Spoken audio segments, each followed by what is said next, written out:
अज यही तुसा सिला दे रहे हो। बाहर बाजार अंदर जाके सियासत अपना मिशन बना के उस सियासत के अंदर आके अपनी मां नू, अपनी बहन नू, अपनी बेटी नू, अपनी बीवी नू, अपने बच्चियां नू, अपने वालिदैन नू गालियां पे दवांदे हो।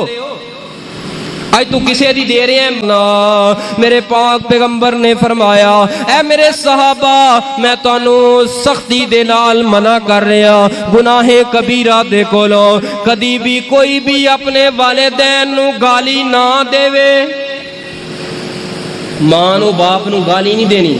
साहबा हैरान हो गए क्योंकि तसव्वुर अंदर नहीं सी फरमाया वो केड़ी औलाद होएगी जिहड़ी मां नू बाप नू गाली दे। ऐसी औलाद नहीं। फरमाया हाँ है ने, वो अपने वालिदैन नू औलाद गालियां देंदी है।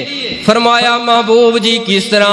फरमाया एक बंदे ने गाल कड्डी है मां दी या बाप दी दूसरे बंदे नू, वो बदले दे अंदर गाल कढ़दा है इनू। फरमाया कि ओहदे घर दे अंदर विचारी कर्मां लई पई है, ओनू गालां क्यों तुसां कढ़दे पए हो? अज सियासत अंदर आके नहीं मां भैन एक कीती पई है, कोई मां दा हया नहीं रह गया।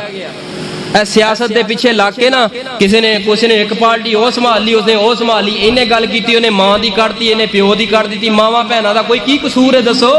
नौजवानों लड़ाई तुहाडी है, लड़ो मरो जाओ जाके, लेकिन मां प्यो का की जुर्म है? उन्होंने तुहानू जम्मिया पालिया जवान किया। अज यही तुसा सिला दे रहे हो। बाहर बाजार अंदर जाके सियासत अपना मिशन बना के उस सियासत के अंदर आके अपनी मां नू, अपनी बहन नू, अपनी बेटी नू, अपनी बीवी नू, अपने बच्चियां नू, अपने वालिदैन नू गालियां पे दवांदे हो।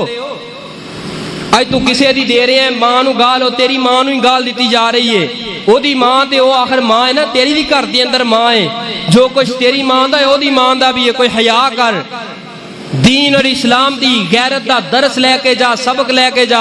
इन्हां सियासत दे पिछे लाके वालिदैन नू गालियां ना निकलवाओ। उस मां बाप दा जुर्म की है, कसूर की है, तुसी उन्हां नू गालियां पे कढ़दे हो। जरूरी ते नहीं कि सामने खलो के गालां कढ़े, कंड पिछों गालां पे कढ़ांदे हो और कढ़दे पे हो। अल्लाह सानू समझण दी तौफीक